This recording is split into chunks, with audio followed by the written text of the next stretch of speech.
PRRD a liar, no? Dahil wala ngang blanco sa GAA. Pero ngayon, dapat sana alam na niya na people are talking about the bicameral conference report na may mga blanco. The petition filed by Congressman Ungab and Attorney Vic Rodriguez is precisely assailing that portion of the budget process. Pero itong si Bongbong Marcos, I mean, you know, he has the guts, no? He has the gall and the audacity to tell thousands, no, in fact 700 or even 1,000 or so lawyers of the Integrated Bar of the Philippines, some of whom are lecturers, retired justices, judges, and even in active service, no, na wala talaga siyang nakikitang blanco sa GAA. Patungkol ho dito sa isinampan ninyo sa Supreme Court, pwede ho ba natin maipaliwanag ito sa mga kababayan natin, lalong-lalo na po sa mga masa? Bakit ho kayo nagpunta ng Supreme Court at ano po ba ang problema sa ating budget? Maraming salamat at alam ho ninyo, dami kong nakakausap ng mga ordinaryong Pilipino at nakakatuwa dahil naiangat natin yung level ng diskurso at ito na nga pinag-uusapan natin ng budget. Minabuti at minarapat namin ni Congressman Sid Ungab na dalhin sa Korte Suprema, dumulog kami roon upang questionin ang legalidad, ang constitutionality ng 2025 budget. Sa mga grounds na sumusunod, unang-una, unconstitutional, nabigyan nila ng zero funding yung PhilHealth sapagkat yung PhilHealth may pinagkukuhaan ng special purpose fund yan. Katulad nung share niya doon sa sin taxes levied on tobacco, sigarilyo, alak at yung mga gumagamit ng matatamis, yung mga sweetened beverages. 80% yan automatic popondohan yung Republic Act 11223 o yung Universal Healthcare Law, kasali dyan ang PhilHealth. Kanya hindi pwedeng bigyan ng zero budget ang PhilHealth. Pangalawa, higit na malaki ang pondong ibinigay sa public works. Unconstitutional din yan sapagkat malinaw sa ating saligang batas, Article 14, nandiyan yan, nakasulat yan, Section 5, na ang pangunahing dapat bibigyan ng prioridad pagdating sa budgeting ay ang Department of Education, hindi ang public works. At pangatlo, ito yung magdadalawang linggo ng pinag-uusapan, unconstitutional yung enrolled bill sapagkat puno ito ng blanco. Yung final bicameral conference committee report na pinakita namin na blanco, 28 line items ay blanco consisting of 13 pages. At kahit ito'y blanco, ito ay pinirmahan, rinatipikahan at inaprubahan at final sa House Bills and Index Service at ginawa ng enrolled bill. Unconstitutional yun dahil hindi ka pwedeng magpasa ng isang panukalang budget na punong-puno ng blanco. Pagdating naman po doon sa sinabi nyo, ito ay isang criminal act. Do you mean after this pagsampan ninyo sa Supreme Court, kakasuhan din ninyo po yung mga pumirma, yung mga pumirma na blanco po? Sapagkat mayroong kinakailangang managot, Banatbay. Ito ay crime against public interest, Article 170 of our revised penal code. Anong kaso yan? Falsification of legislative document. And it will also involve usurpation of authority sapagkat hinahanap natin sino ba yung makating kamay na naglagay ng mga halaga doon sa daang bilyong pisong patlang o blanco na sadyang iniwan ng mga senador at kongresista.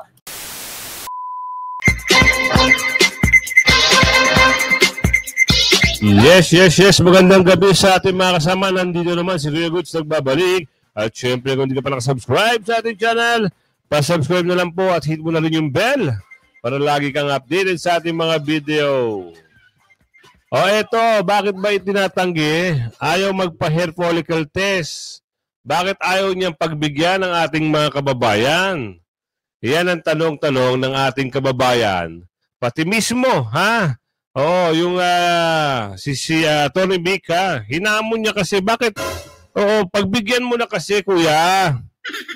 Oo, kung sino hinamon, ay abangan nyo sa ating bibigay na video, ha? At abang-abangan nyo rin si Koki, ha? Si Koki Pangilinan, nagbigay na rin ho ng pahayag na hindi niya raw gusto yung pagtapyas ng budget ng health sector at yung iba pa. Mamaya, abangan nyo, ha? O, kita nyo, ha? Nung nakaraan, nag-party-party ito di umano. Kasama, ngayon, medyo nagsasalita na siya. Kasi, meron daw anomalyang nakikita, sabi ni Aling Teresita. Kaya naman, siyempre, maski general, mga retired general, at iba-iba pang mga, iba-iba pang mga grupo ay nagsasalita na rin. Bakit nga naman, yung BICAM na pag-uusap ay hindi malinaw sa malinaw. At lumalabas sa GAA, solve ang problema. Buti na lang, andito yung mga galing na congressman, si Kong Sid, at si Attorney Vic. So ito ipapasok natin, pero bago natin simulan natin talakayan, reaksyon, sang like, sang share at sang subscribe. O gusto po tayo dyan, kaya like yung video at i-share. Huwag nyo kalimutan, i-share sa inyong mga kamag-anak. O naalala nyo ba yung post natin kani-kanina lang? Kita nyo naman, si Barangay Kagawad, talaga namang nabigyan ng pangalan. Kita nyo ha, nag-aaway-aaway pa yung mga pinangakuan ng 1,000. Kaya next time ha, bawi-bawi na lang ha. Huwag kayong magpapaniwala sa mga budol. Ha? O ito, Chikadora, pwede mo bang explain sa amin kung anong mga bagay-bagay na dapat nating malaman ngayong oras na ito? Ito na, ipasok na natin. Mas maganda, Chikadora, ikaw nang bahala magbalita. Alala nyo ba nang magkaroon ng issue si Vice President Sara at BBM patungkol kay Attorney Zaleika Lopez? Ang sabi pa nga noon ni BBM, papalagan ko yan. Yan ang matapang niyang sinabi noon. Pero tawang-tawa ang mga netizens. Tama. Bakit pagdating kay Attorney Vic Rodriguez ay hindi siya makapalag? At ang sabi pa niya, no. Ang sabi pa ni BBM, wala daw kinalaman na ang public trust sa hair follicle drug test. Naku, bakit? Meron. O kasi ikaw ay nababalita na gumagamit nga ng hindi magandang bagay. Kaya ngayon, ina-assure ng ating kababayan, lalo-lalo na, ito si Attorney Vic, sa tulong na rin ng mga ibang tao, gusto lang nilang makasigurado na ang presidente ng Pilipinas ay hindi gumagamit ng mga ganyang bagay. At nasa tamang pag-iisip. Ayun lang naman ang hamon, magpa-hair follicle test ka, kuya. Pero kung ayaw mo naman, nasa iyo naman yan. Pero siyempre, hindi titigil yung batikos hanggat hindi mo ginagawa yan. Ngayon, magtatatlong taon na. Ang siste, ganun-ganun na lang ba? Gusto mo ba yung pagtitiwala sa'yo hanggang doon na lang din? May kaduda-dudang nagaganap, ika nga. Meron silang pagdududa sa'yo. Yan ang sabi ni Aling Josephine dito. Kaya, kung ako sa'yo, laban, go! Pa-hair follicle ka para masabi mo na ano ka, wala kang tinatago. O, ito mo, tuloy natin to. BBM, mayroon naman yung kinalaman kahit kaunti. Hindi ba't pinagkatiwalaan ka namin? Kaya nga namin ibinoto dyan sa iyong opisina. Hindi ba't nagpakita ka rin naman noon ng drug test na negative na nag-present pa nga si Attorney Vic Rodriguez? Lalo kasi ngayon sa nangyayari sa Pilipinas. Yan. Sa mga interview mong lutang ka at pabago-bago ng statement, hindi stable. So talaga namang nagdududa na sa'yo ang taong bayan. Kaya nga hiling at request ng taong bayan, magpa-drug test ka na, BBM. Yan. Nasa sa iyo na yan. Wala namang mawawala sa iyo kung magpapadrug test ka. Tama. Lalo na kung wala talaga. Pero kung mayroon ka talagang tinatago, the answer is no. Ito ang matinding banat ng certified DDS na si Madaraho. Kapag mayroon talagang tinatago, abay hindi ka talaga magpapadrug test. Abangan ang kanyang mapang-asar na reaksyon patungkol kay BBM sa pagtanggi sa kanyang hair follicle drug test. Panoorin sa buong video. Yeah. Ayon naman kay Truth Stream, hair follicle drug test has everything to do with public trust. Dear President Marcos, we watched with concern your interview yesterday where you addressed the calls for a hair follicle drug test. Many Filipinos were taken aback by your dismissal of the issue. We write today to express the collective sentiment that we, as citizens, deserve clarity and transparency on this matter. For some time now, there have been allegations surrounding your use of illegal DRUGs. Whether these claims are based on truth or are merely part of a smear campaign, the Filipino people deserve an unequivocal answer from you.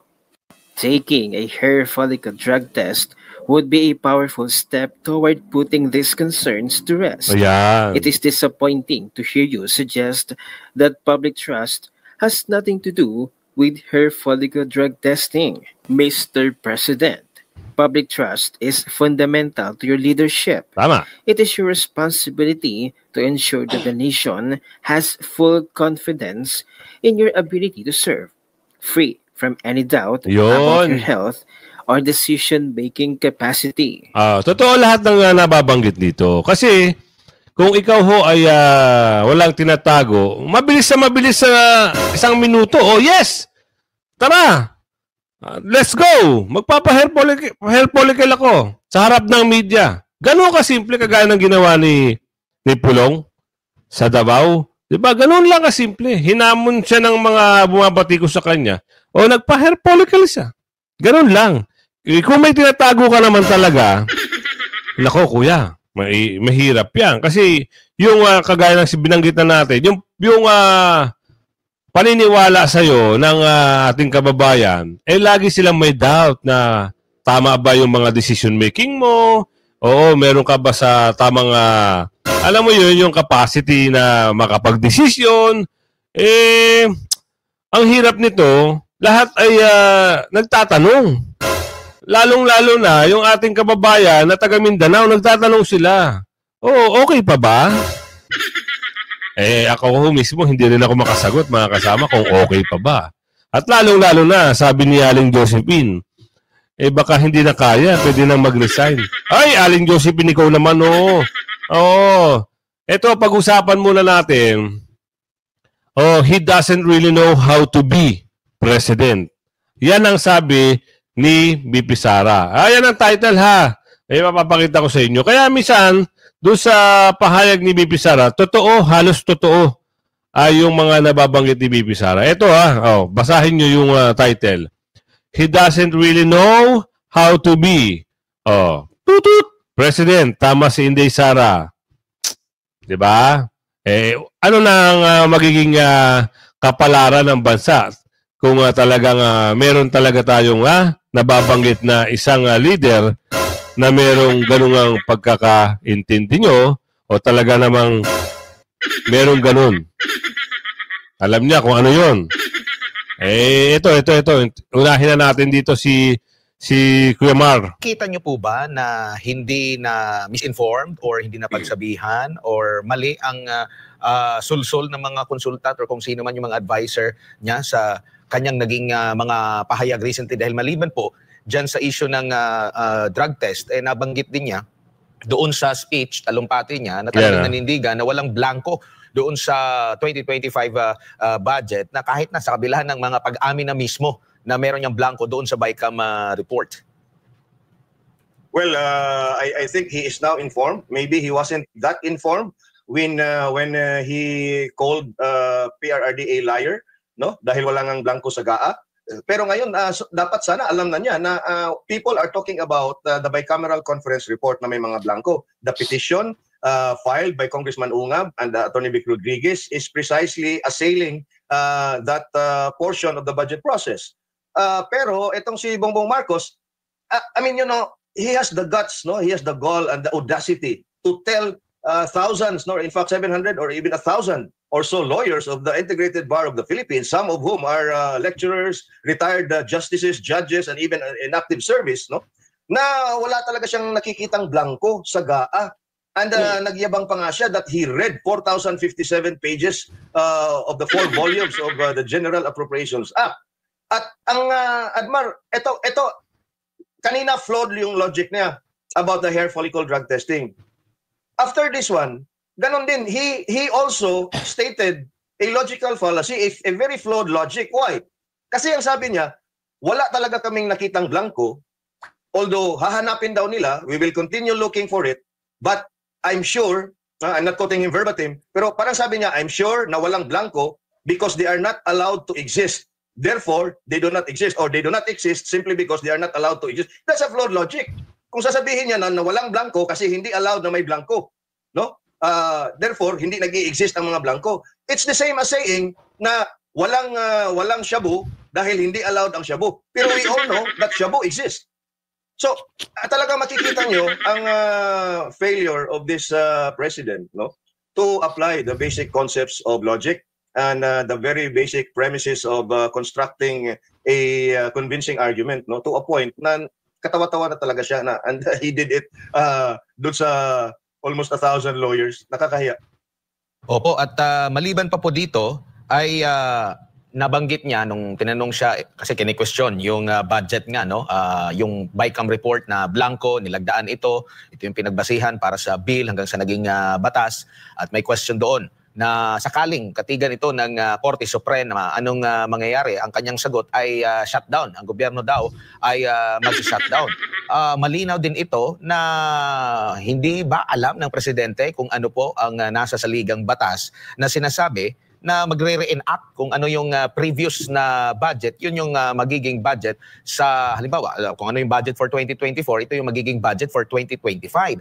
Ito yung nagpapatunay lalo na talagang maka-US talaga itong si Marcos Jr. kasi nga, yung sinasabi niyang shutdown, dun sa Amerika, talagang shutdown. Once na hindi po ma-enact yung budget mismo. Ano masasabi mo rito, Sir Ibi? Yan na nga, Admar, MJ at mga kababayan. Talagang pinakita ni Bongbong Marcos dito sa kanyang sagot na number one, it's either he doesn't really know his constitution or he probably doesn't really know how to be president. Tama si Inday Sara dyan. Kasi nga, it's provided for in Article 6, Section 25, Paragraph 7 of the 1987 Constitution. At sinabi na yan ng mga eksperto no, na if and when a budget is not approved at the end of any fiscal year, the preceding budget, in our case, the 2024 budget, will in effect become a reenacted budget for that year, in our case, 2025. So bakit niya sasabihin, we will shut down everything? Number one, the president cannot shut down everything, even without an approved budget. Tama. Precisely because there are mechanisms that will make the government continue to work. What will probably be shut down in his mind, na talagang hindi niya siguro alam, will be the appropriations on that specific budget na hindi na-approve or kinonsider as unconstitutional ng Korte Suprema at isinole doon sa Kongreso to cure any constitutional infirmities. No? May mga sakit na nakita ang Korte Suprema, ibabalik sa Kongreso at ngayon ay kanilang gagamutin para magiging constitutional siya. And it will not shut down everything. Maybe shut down some new specific line budget items na hindi aprobado doon sa GAA 2024. Yun. Kasi you will be now basing your budget for 2025 doon sa GAA 2024. Halimbawa, pag wala doon sa GAA 2024, talagang shutdown yon, yung part na yun. But ang sabi niya is we will shut down everything. And Admar and MJ, no, mga kababayan, bear in mind, if you contextualize it, no, there is already a pending petition in the Supreme Court, no, questioning the constitutionality of the 2025 General Appropriations Act. Bongbong Marcos was speaking in front of almost 1,000 lawyers with justices, retired justices, judges, people who know the law. And here you are, a college dropout, saying all these things na para bang he is blackmailing. Because the Chief Justice... Kasama, hindi na ako magre-reaction dito. Gusto ko kasing marinig nyo kung ano yung pagpapaliwanag. Kung ano yung magandang informasyon na makukuha nyo. Kasi meron kasing, alam nyo, yung statement kasi, kung sino nakaupo ngayon, hindi po kaaya-aya pakinggan. Dahil wala lang yung budget at under, alam nyo naman, under investigation pa o dinala pa sa korte para imbestigahan kung tama ba, kung may illegal ba o alam nyo na, may hocus-pocus, nagsalita ho siya. Alam nyo naman kung ano sinabi niya, di ba? Tuloy natin to.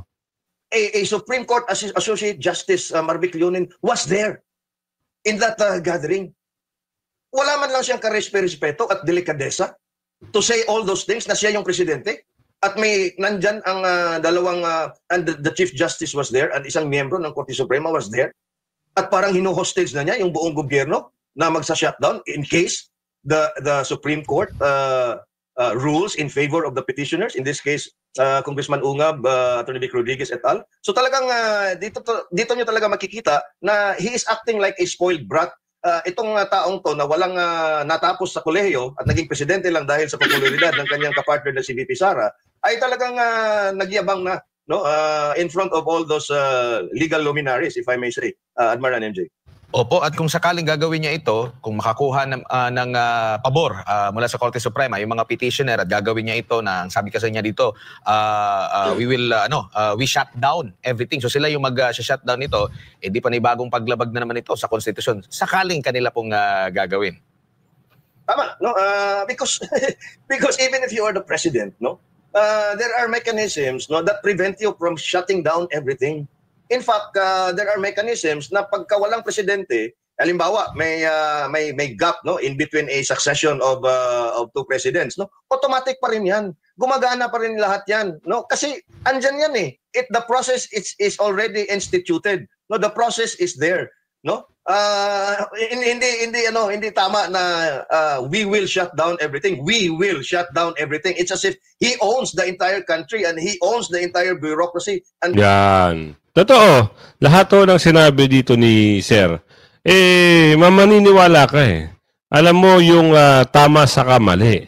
Samantala, ito yung magandang pag-usapan kung ano yung binanggit ni Attorney Vic. Interview rin sa kanya ito eh. Kasalanan ba namin? Nahuli namin kayo? Buti na lang nahuli.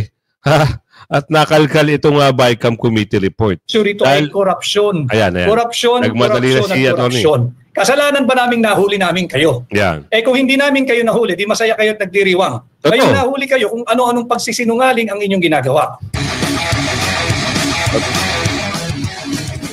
Patungkol dito sa isinampan ninyo sa Supreme Court, pwede ho ba natin maipaliwanag ito sa mga kababayan natin, lalong-lalo na po sa mga masa? Bakit ho kayo nagpunta ng Supreme Court at ano po ba ang problema sa ating budget?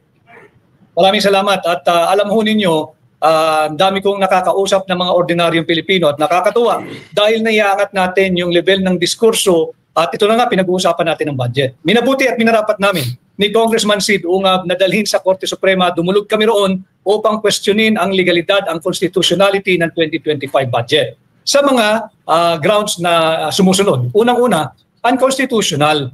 Nabigyan nila ng zero funding yung PhilHealth sapagkat yung PhilHealth may pinagkukuhaan ng special purpose fund yan. Katulad nung share niya doon sa sin taxes levied on tobacco, sigarilyo, alak at yung mga gumagamit ng matatamis, yung mga sweetened beverages. 80% yan automatic popondohan yung Republic Act 11223 o yung Universal Healthcare Law, kasali dyan ang PhilHealth. Kanya hindi pwedeng bigyan ng zero budget ang PhilHealth. Pangalawa, higit na malaki ang pondong ibinigay sa public works. Unconstitutional din yan sapagkat malinaw sa ating saligang batas, Article 14, nandiyan yan, nakasulat yan, Section 5, na ang pangunahing dapat bibigyan ng prioridad pagdating sa budgeting ay ang Department of Education, hindi ang Public Works. At pangatlo, ito yung magdadalawang linggo ng pinag-uusapan, unconstitutional yung enrolled bill sapagkat puno ito ng blanco. Yung final bicameral conference committee report na pinakita namin na blanco, 28 line items ay blanco consisting of 13 pages. At kahit ito'y blanco, ito ay pinirmahan, rinatipikahan at inaprubahan at final sa House Bills and Index Service at ginawa ng enrolled bill. Unconstitutional yun dahil hindi ka pwedeng magpasa ng isang panukalang budget na punong-puno ng blanco. Korupsyon ang may tuturing dyan. Una sa lahat, yung tanong ko po muna doon sa, di ba, may tatlo kayong basihan, yung PhilHealth, edukasyon, at saka yung blanco. Doon po sa PhilHealth, ang kanilang dahilan ho dyan, ay meron naman pong ibang, may pondo pa naman na maaring paghukutan daw. Wala. Hindi ho ba ito sapat? Hindi sapat yun sapagkat ito'y paglabag na malinaw sa ating saligang batas. So ulitin ko, yung provision ng ating Constitution, I think Article 6, Section 29 yan eh, na yung mga money collected on taxes levied for special purpose shall be treated as a special fund and shall be used only for that special purpose for which the collection was made. Yan nga po yung 80% nung doon sa tinatawag na taxes levied on sin products, yung tabako, sigarilyo, alak, at yung mga matatamis na inumin. Malinaw yan at yung linabag ng kasalukuyang budget. Ayan ano yan kasong kriminal din yan Dahil yan, bawal na maglipat ka ng pondo at wag mong pakilaman yung special purpose fund. Yan para sa Universal Healthcare Law. Pagdating naman po sa edukasyon, ang sinasabi naman nila ay meron namang, hindi ho ibig sabihin ng edukasyon doon sa konstitusyon, ay DepEd lang. Kasama daw dito yung iba pang mga, masasabi nating ibang bagay tulad sa PMA at PNPA, kung ano-ano pa. Ano ang paliwanag dito?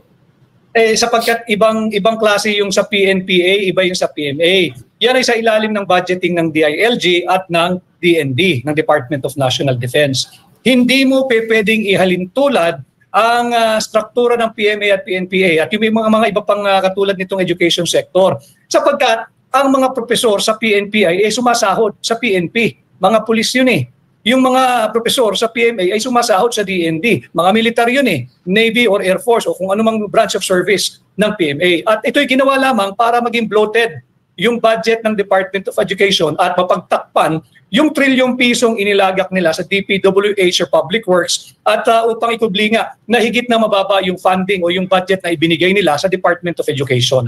Pagdating naman po dito sa talagang pinaka-controversial, yung blanco na sinasabi. Ang sinasabi naman daw, yung BICAM report lang ang blanco. So walang problema doon. At ang sinasabi naman nila, ang pinirmahan mismo ng Pangulo ay may laman na, may nakasulat na. So ibig sabihin, hindi po daw yan unconstitutional. Ano po ang paliwanag niyo dito?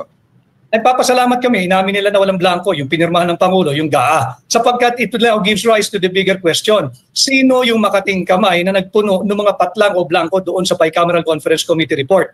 Yung Bicameral Conference Committee report ay hindi isang inosenteng dokumento. Ito ang pundasyon, ito ang basihan ng ating enrolled bill, yung General Appropriations Bill, yung GAB. Pag yan ay isinumite sa tanggapan ng Pangulo at yan ay napirmahan, magiging GAA yung GAB, magiging General Appropriations Act. At yung GAA natin ngayong 2025 is a clear fruit of a very poisonous legislative process. Nako. Inabandona ng ating mga mambabatas, lalo na yung miyembro ng BICAM, yung kanilang sagradong mandato na bantayan, ultimo, sentimo ng pera nating mga Pilipino. Somebody made a running computation and around 241 billion pesos ang halaga ng iniwang blanco. 241 billion pesos. Hindi birong pera ito. And again, balat by Coach Oli at Jay, daig pa ng mga barangay na nagpapasa ng konseho sa barangay ang taunang budget nila. Yung konseho ng barangay marunong magpasa ng budget eh. Tanungin nyo sila, mag-interview, 40,000 mahigit ang ating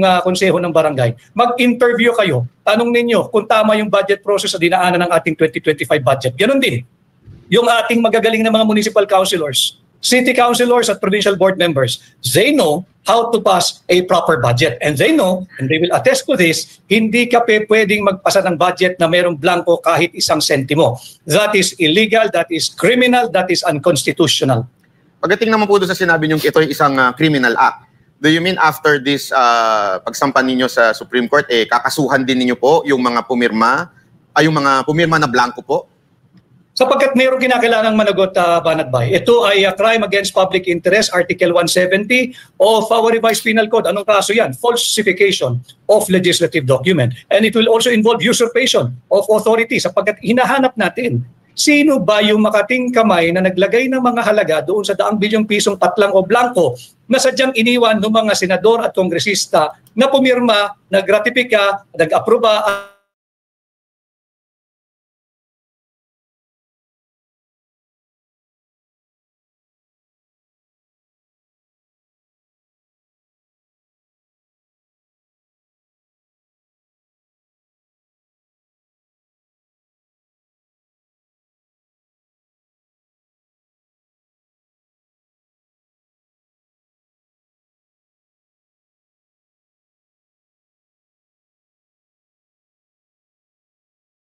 Bilisan mo, humihina po ang ating yung ating internet ha. Tignan natin ha. Hintay-hintay lang to. Hintay-hintay lang ha. Pag lumakas yung internet natin, malinaw na 'yan. Pero ngayon ang pag-usapan natin etong sino-sino yung makakasuhan. Yung makakating kamay. Dapat humanagot. Pasensya na ho, humina yung humina yung internet natin ha.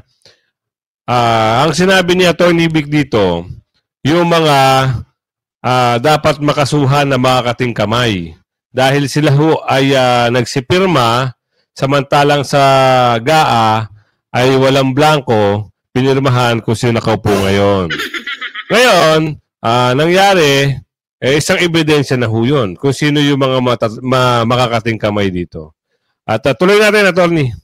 Lahat ito ay mga pangunahing krimen na ating naiisip pa lamang. But for now, we have to file our petition before the Supreme Court Sapagkat ito nga ay hindi basta-bastang usapin. Ang pinag-uusapan natin dito ay yung constitutionality of no less than our annual budget, itong 2025 budget.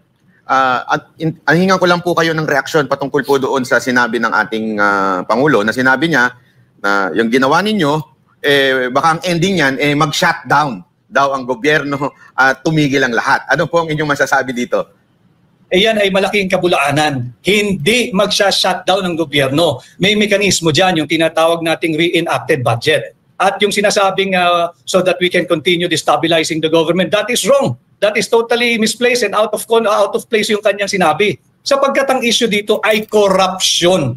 Corruption sa kanyang administrasyon, hindi ang destabilisasyon. Because if we are destabilizing the government, Banat-Bay, bakit kami tatakbo sa Korte Suprema? Hindi ba yan ipagkilala sa rule of law? Hindi ba yan pagkilala sa supremacy of the Constitution? Choli. Ano? Malinaw na sinabi ni Attorney Vic. Ito naman, galit na rin ito eh. Pero hindi porkit isasama natin siya sa video natin, papanig ho tayo sa kanya. Bahala sila kung ano yung pag-uusap nila dito. Bakit siya nagagalit? Bakit tinapyas daw yung tinapyas? Tignan natin ha. Yun naman, masyadong mainit ngayon yung usapin ng budget tungkol dun sa blank items allegedly from the Duterte camp. Ngayon ay idinala na sa korte para ideklarang unconstitutional. Ano po yung tingin niyo dito? Kasi nalilito na rin kami kung sino sa kanilang dalawa yung may punto. Administration ba o your company, Attorney Vic Rodriguez? Well, kasama yan, siyempre. Demokrasya tayo. So, abangan na lang natin magiging desisyon ng Korte Suprema. Mayroong mga nagsasabing hindi tama, mayroong mga nagsasabing hindi constitutional. Dinedepensa nila. Ang sa akin lang dito, ang hindi ko gustong nangyari, siyempre, yung tinapyasan yung budget ng health, tinapyasan yung budget ng education, tapos pati yung 4Ps, tinapyasan, tapos nilaan dito sa ilang mga unprogrammed items na yun, medyo kailangan bantayan yan. But overall, kung may question sa mga blank items, let the court decide this. Pero ay nako, ganun lang. Kala namin talaga matindi yung mga balita mo eh. Tuloy! Sir, nabanggit po ninyo yung education sector. Isa kasi rin yan dun sa NACO contest no? Kahit na nung naging General Appropriations Act na siya at napirmahan ng Pangulo, dahil ang sinasabi, ang daming isinama dun sa budget ng education sector na dati namang wala doon. Halimbawa yung sa PNPA o kaya yung PMA na dati naman hindi daw kasama under education sector. Paano po ba yung sistema before? Well, kaya nga nagkaroon ng issue yan dahil nung tinapyasan, lalong lumaki itong budget ng infra kaysa sa education. So they figured out a way to put other items para to fulfill the constitutional mandate. Now whether ito ay tama o mali, we will have to get the courts to decide on that. So abangan natin. Kung kayo po mabalik sa pwesto, ano po yung tingin niyo na dapat gawin para maiwasan ng maulit itong gulo sa budget? Parang ngayon lang kasi kami nakakita ng ganyang klase ng mga argumento sa budget eh. Well, iisa lang kasi si Risa sa Senate. Siguro kung madagdagan ang mga kakampi niya at kaalyado niya, tulad ni Pam at ako, makasakali. At sa Congress naman, kung manalo si Laila de Lima at si Chel Joc, makakaasa sila na ang mga bagay na ito ay babantayan natin. At hindi lang sa salita, dahil gano'n naman talaga ang isinagawa nila. Walang kuya, nag-iisa lang si Risa, sabi mo. Tinanggi nga rin niya may pirma eh. Tinanggi nga rin niya may blanco, sorry tinanggi nga rin niya may blanco eh. Ano yung binibida-bida niyo? Tigil. Kaya mga kaibigan kung alam niyo naman po alam niyo na yan PDP line at yung mga party list na nababanggit natin lagi Solid yung PDP line para suporta natin niya kay BP Sara. At kung manalo lahat ng na-endorse ni Tatay Digong, yung impeachment na yan pagkatapos ng eleksyon, lahat yan wala. Hindi na susulong yan sa Senado. Dahil lahat po ng senador ay atin. At yung party list, siyempre, Duterte party list, PPB party list, Panaw party list, at Sagip party list, at siyempre, yung party list ni Belica. Hanggang sa muli Kita-kita tayo bukas ng umaga. Bye-bye!